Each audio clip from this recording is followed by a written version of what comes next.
ریاض ایک چرواہا تھا جو روزانہ اپنی بکریوں کو چراگاہ لے جاتا تھا۔ ایک دن ایک بھوکا بھیڑیا آیا اور اس کی ایک بکری گلابی کو گھورنے لگا۔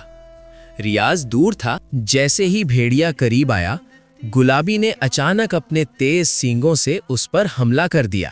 بھیڑیا زخمی ہو کر بھاگ گیا۔ جب ریاض پہنچا تو اس نے گلابی کو گلے لگایا اور اس کی بہادری کی خوب تعریف کی۔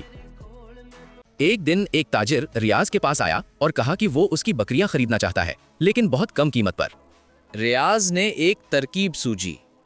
اس نے بکریوں کو سرسوں کے تیل اور گندم کے آٹے سے مالش کی، جس سے وہ موٹی نظر آنے لگیں۔ تاجر نے زیادہ قیمت دے کر بکریاں خرید لیں، لیکن بعد میں پتہ چلا کہ وہ دھوکہ کھا گیا۔ تب اسے احساس ہوا کہ ریاض صرف چرواہا ہی نہیں بلکہ بہت چالاک بھی ہے۔ ریاض کی بکریاں بہت خوبصورت تھیں، جنہیں پورے گاؤں میں پسند کیا جاتا تھا۔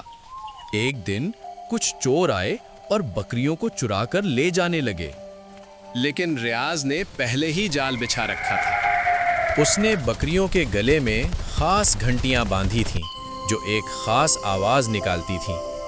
جیسے ہی بکریاں چوروں کے ساتھ باہر جانے لگیں، آواز سن کر ریاض جاگ گیا اور گاؤں والوں کے ساتھ چوروں کو پکڑ لیا۔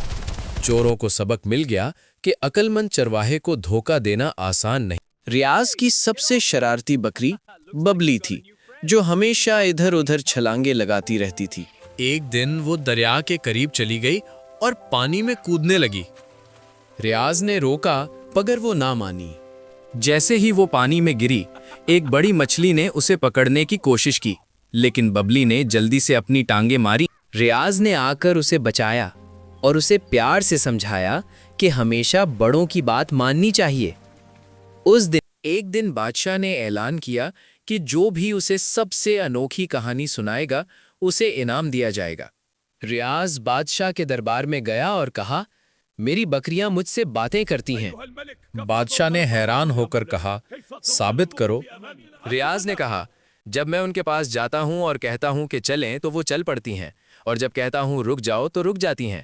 بادشاہ ریاض کی ذہانت سے متاثر ہوا اور اسے سونے کے سکے انعام میں دی۔